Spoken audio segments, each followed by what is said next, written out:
One of the things I really want to see happen is we have like one of the largest, I think we're the top 5 largest school district in Illinois. We should then be one of the top 5 school districts educationally in the state of Illinois. That's my goal. If I get on the board, that's what I want to see happen. And one of the key ways to have that happen is to work within the community to kind of help the kids that are struggling, help the kids that might have some special needs, and to help kids with 504 plans and IEPs. So one of my big areas, being a mental health practitioner, is to be on the board and help clean that up and organize that in such a way that we have a strong system that helps that happen. It also applies to the AP classes and the more advanced classes, kids that really are good at school. My daughter, who's 10, great student, tries really hard, works her butt off, and that's one of our big goals.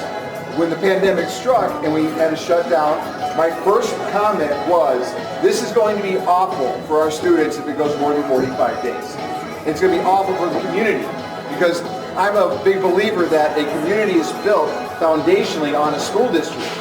And we have seen, as this has gone on for a year now, without us being in school 5 days a week, the effect it's had on people in our community. An interesting question, because it's got a lot of variables. It's got, things like property tax. And Rick will tell you, he knows this a little bit better than me, as a matter of fact, is we've got a 2-tier system. Part of it, EAV, is based on value. So if your value goes down, that's the base that's used to apply, they apply a percentage tax rate onto that EAV or value. And that's the second tier is the rate itself.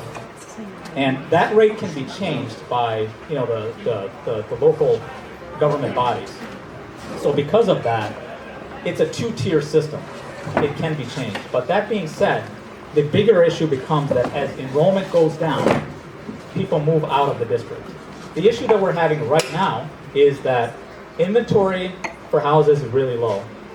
If you look for a house right now, you might find one, but somebody else would have bought it yesterday, unfortunately.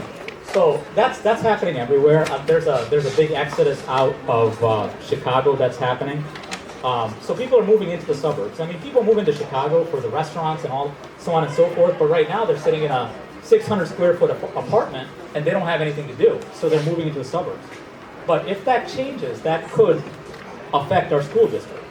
Now, people are looking for a highly rated school district. Right now we have an issue. I mean, we have to openly talk about the issue, is the DNF grades. Our DNF grades have skyrocketed year over year. And we do need to figure out a plan to enhance our, just the repair of learning, recovery of learning. I've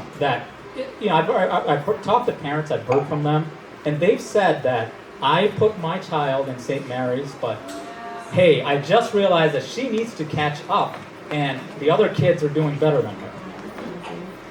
So my issue is that is a problem, and we're not just talking about property taxes, we're talking about sales taxes and whatever gets allocated back to the district.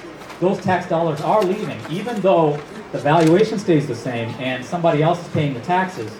Certain parents are going to take the tax dollars out of the district. You asked about implementing district finances to provide education and professional development for the REACH Act. So there's a grant program for the REACH Act, and I would like to see how we can take advantage of that to provide educational resources for students, parents, and teachers in the district.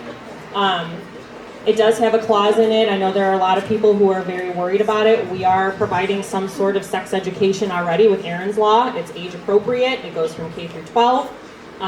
There are a couple of more pieces to the puzzle. Like Nick said, it involves talking about hazing and bullying, but also parent consent. So parents are able to opt out of that program. Thank you. Which is a really important thing. But so grant programs would obviously be looked at first. It's money we don't have to take out of the finances to allocate to different places. And your first question, what was that again? About culturally responsive teaching? Yeah, so educating the community and professional development strategies. So before I would even answer anything like that, I want to take the training myself. I want to know what I'm getting into, what I'm getting my teachers into, what I'm getting my community into. So I wouldn't be able to answer that that question directly, but it's something that I would like to look into and go through the training so that I know exactly what I'm putting my name on or not putting. Agreed. Yeah. Technology. So until this past fall, we didn't have one-on-one student technology at all. A lot of districts did. They had tablets or Chromebooks or laptops, some form of medium that they used in the technology realm that was integrated with their classrooms to make them achieve, make them learn. So we all saw the board meetings, or a lot of us did that watched the board meetings, and they were talking about the millions they invested buying 26,000 Chromebooks, which is great, so they get one-on-one. So you spent that money, but what investment did you make? Should have had that technology already. And what applications are we using with that technology integrated in our classrooms, with our teachers, and our facilities? What is the board supposed to do? What is the duty of the board? And there's a term out there called a fiduciary duty. In the private world, basically it's a duty to all the owners of that company that the board is going to do the best by them. Who do you guys think the owners are of the school district? We are! There you go. So who's the board supposed to represent? That's exactly right. It's supposed to represent the students and by extension the parents and the taxpayers. Absolutely. And because of that, what you said, your voice should be heard. I think we need to stop having a we can't attitude, and we need to start having a we can attitude. And I'm going to keep it that simple.